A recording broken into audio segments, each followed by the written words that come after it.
Boarding করছিলাম, তাই হঠাৎ করে সিদ্ধান্ত নিলাম যে এই বৃষ্টির মধ্যে আমরা একটু বালাসি ঘুরতে যাব। কারণ আমরা তো অনেক সময় গদির লগ্নে সকালে বালাসিঘাট দেখেছি, কিন্তু বৃষ্টি ভেজা বালাসিঘাট আমরা কখনো দেখি নেই। তাই হঠাৎ সিদ্ধান্ত নিয়ে আমরা রেইনকোট পরে বালাসিঘাটে চলে আসলাম। অনেক সুন্দর দৃশ্য।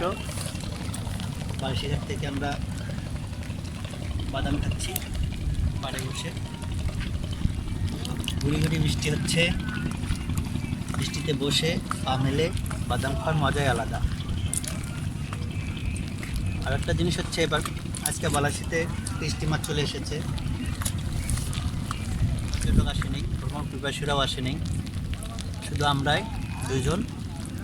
আর যারা আছে তারা কর্মজীবী মানুষ, নদীর উপরে চলে গেছিলো, আবার আসতেছে।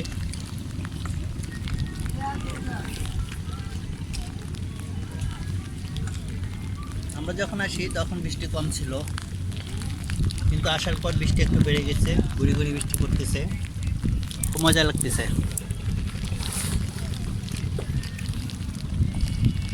আমরা চাচ্ছি যে একটু জোরে বৃষ্টি হোক, আমরা বৃষ্টিতে ভিজবো, কিন্তু এই যে বৃষ্টি পড়তেছে সেই বৃষ্টিতে আসলে ভেজা যাবে না, বসে থাকতেই ভালো লাগবে।